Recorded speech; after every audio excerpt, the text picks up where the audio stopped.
Assalamualaikum dan salam hormat. Selagi menerusi inklusif, saya Wan Syahrina.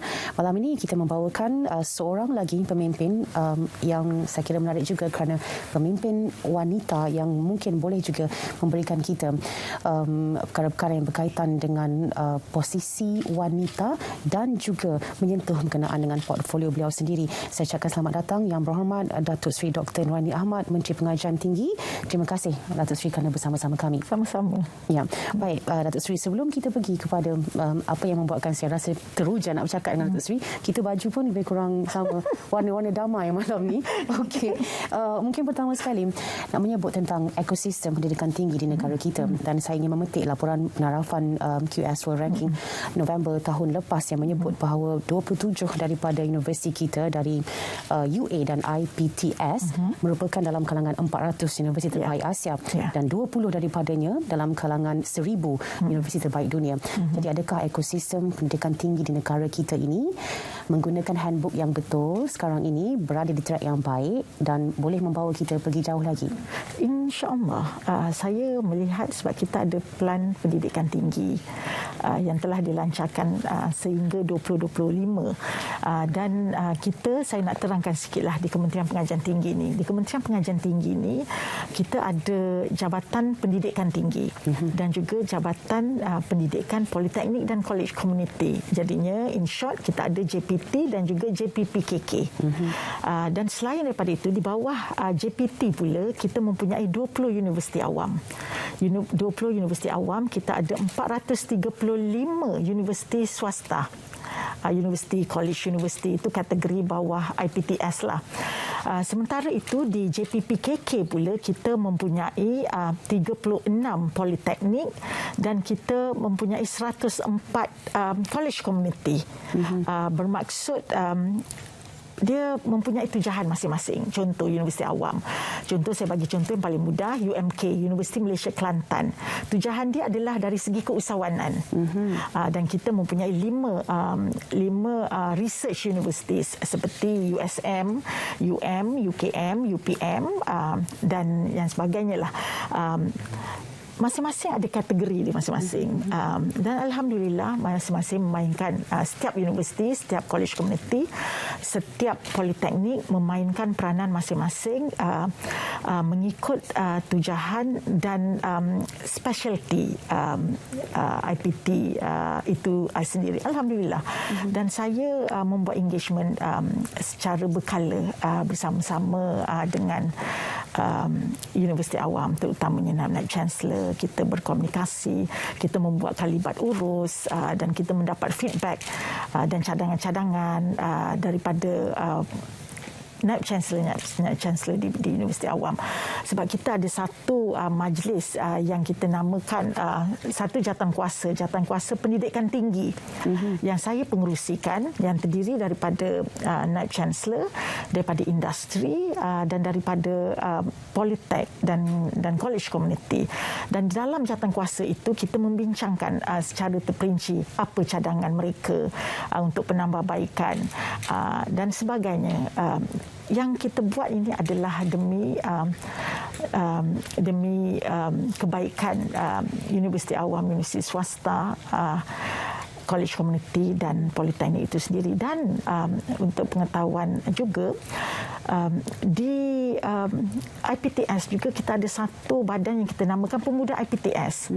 Bagi semua IPTS membincangkan bagaimana nak memperbaiki ekosistem di IPTS berkenaan. Alhamdulillah lah. Saya mendapat kerjasama yang baik daripada semua pihak yang berkenaan.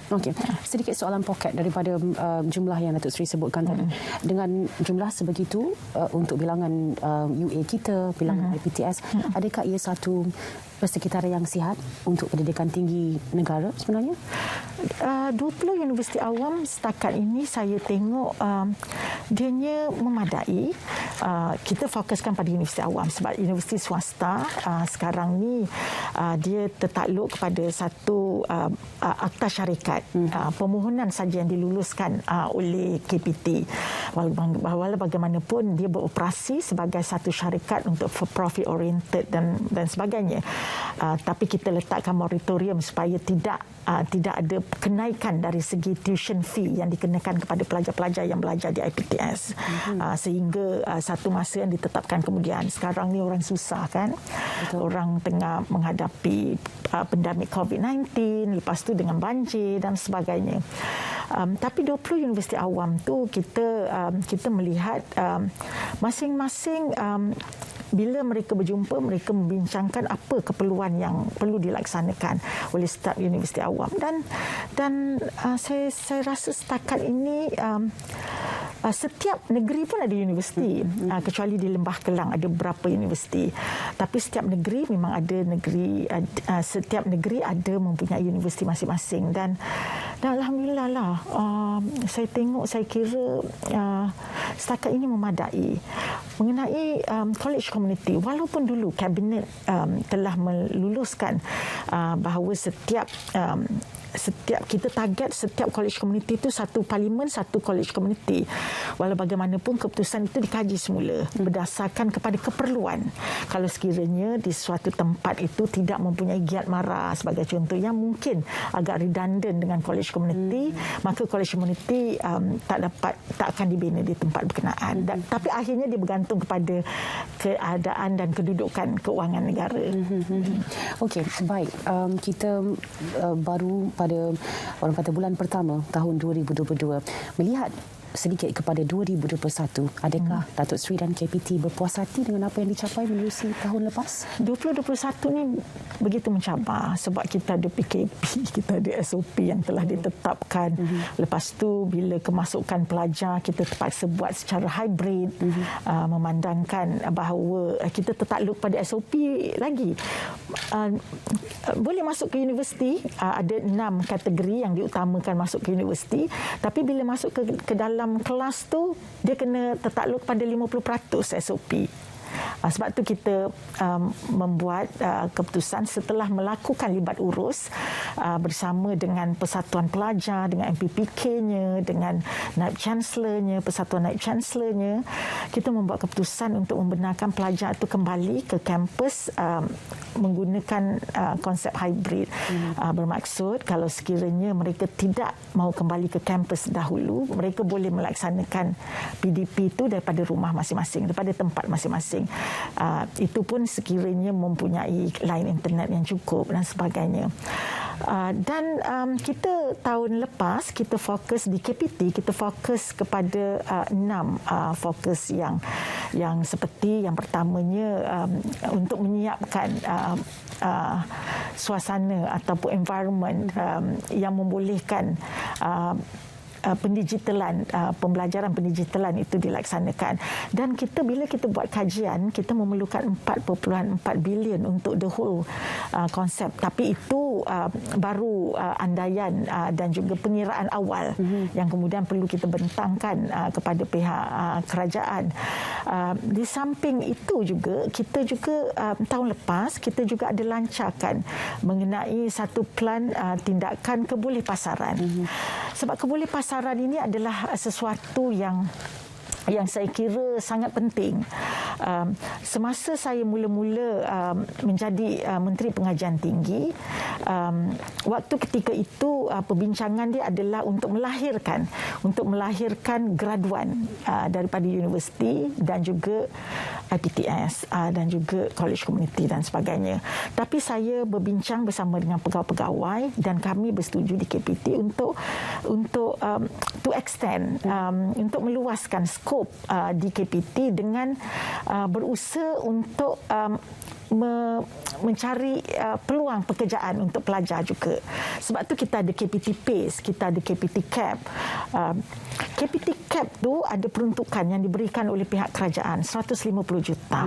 Dan kita buat program bersama dengan industri. Sebab industri memainkan peranan.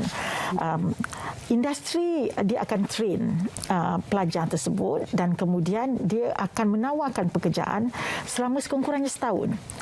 Dan uniknya di KPT ini adalah setiap yang train tu ataupun pengendali latihan tersebut, dia perlu menyediakan letter of commitment. Bermaksud kalau tak ada letter of commitment, kita takkan benarkan dia membuat training kepada pelajar-pelajar. Tujuan dia apa? Tujuan dia agar setiap pelajar yang mendapat latihan melalui KPT CAP ini akan mendapat pekerjaan. Okey. Yang itu satu uniknya lah di Kementerian Pengajian Tinggi. Ya.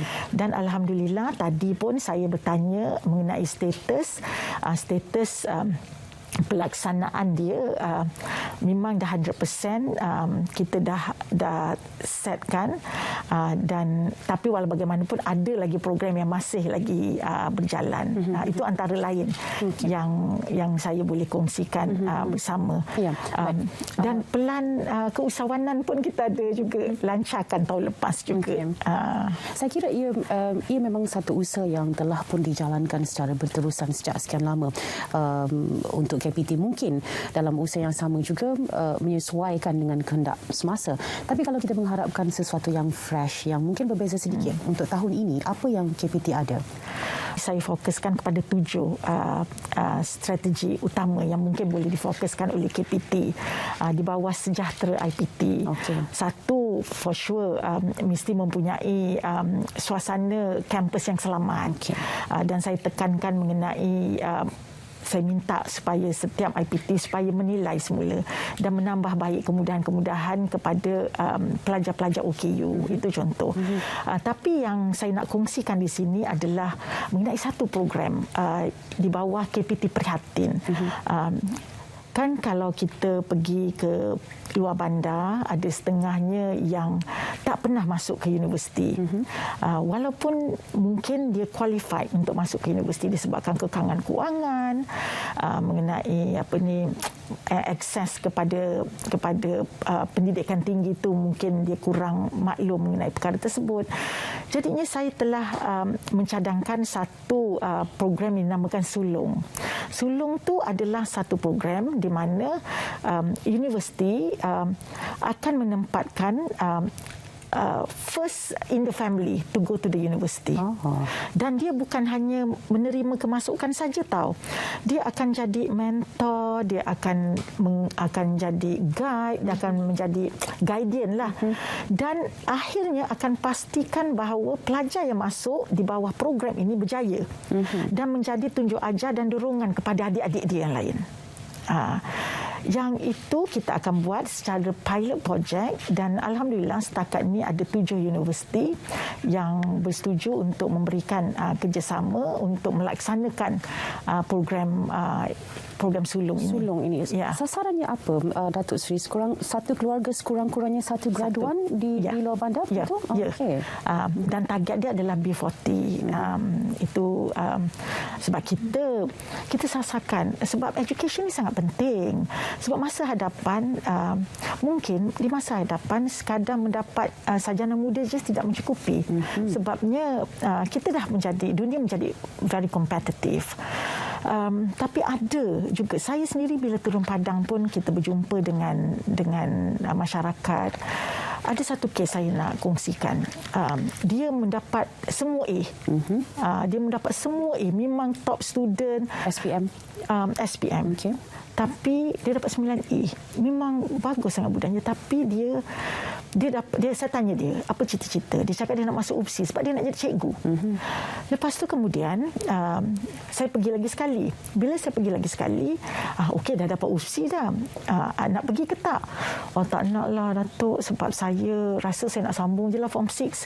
Lepas tu bila kita siasat-siasat disebabkan kekangan kewangan. Dan saya pun maklumkan perkara itu kepada UPSI dan UPSI ambil perhatian dan UPSI berjumpa dengan student tersebut. Dan akhirnya UPSI memberi peluang kepada pelajar ini dengan menggunakan zakat untuk membantu pelajar ini masuk belajar di UPSI. Dan dia adalah anak pertama di dalam family itu yang dapat masuk ke universiti tahu. Okay. Itu yang bila saya tengok tu saya berbincang dengan pegawai saya dan kami sama-sama turun padang melihat keadaan dan suasana sebenar di Akar Umbi. Sebab itulah kita ada pengurangan 20% yuran. Lepas tu kalau sekiranya pelajar itu menghadapi kesukaran untuk mengeluarkan kewangan masa kan kalau dia masuk tu dia akan bayar sikit kan. tak apa, masuk dulu. Dan universiti sendiri akan call student kalau sekiranya student itu tidak mendaftarkan diri pada hari berkenaan. Saya minta supaya semua universiti alert mengenai perkara ini dan cuba membantu sebaik mungkin. Saya kira itu inisiatif yang sangat baik yang kita tidak sabar-sabar untuk melihat pilotnya, perintisnya pada tahun ini yang akan berlaku. Dan kerana kita tidak punya banyak masa, Datuk Seri, sedangkan banyak perkara yang nak disebut dan dibincangkan bersama.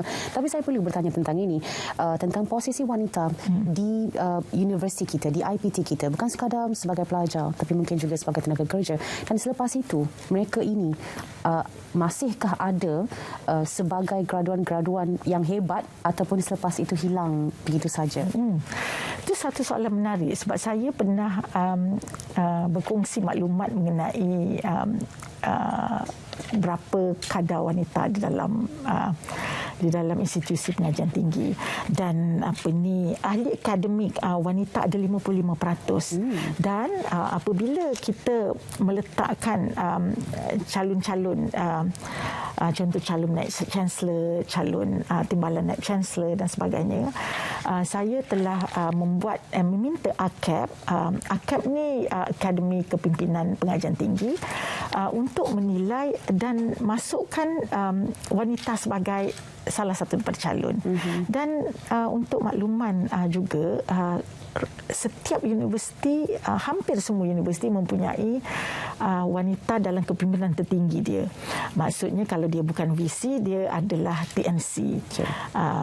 Dan ini tapi dia ni layak. Dia bukannya sebab you wanita, tak ada bukan tak.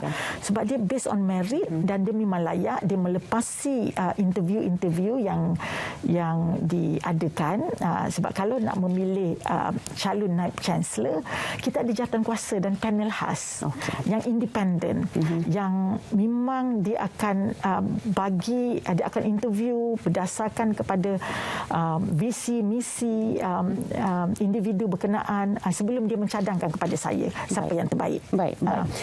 Pemerkasaan TVET yang begitu diuar-uarkan oleh kerajaan, di mana pula duduknya wanita? Kerana kalau saya tidak tahu secara keseluruhan, tapi kalau saya melihat, saya merasakan tidak begitu kondusif persekitarannya untuk wanita, seolah-olah ia didesain, direka cipta untuk lelaki. Ketua pengarah JPPKK yang in charge of TVET adalah perempuan. Itu the first lady yang jadi ketua pengarah. Walaupun persepsinya begitu, tetapi kita dan saya percaya dan saya melihat sendiri di mana college community kebanyakan peserta dia adalah wanita. Kita ada satu program yang dinamakan PSH, pembelajaran sepanjang hayat, majoriti perempuan. Dan program-program juga ada memang bercampur, ada lelaki, ada juga elektrik, tetapi ada juga yang kulineri, ada juga yang fashion. Jadi wanita tidak ketinggalan. Wanita insya-Allah tak akan ketinggalan dalam pengajian tinggi ini. Baik. Terima kasih Datuk Seri kerana bersama-sama kami untuk waktu yang ringkas ini. Saya kira ada episod seterusnya bersama-sama Datuk Seri, bersama saya Munawar juga. Datuk Seri Dr. Wandi Ahmad, Menteri Pengajian Tinggi untuk inklusif kali ini. Jumpa lagi pada lain masa. Saya Wan Syarina.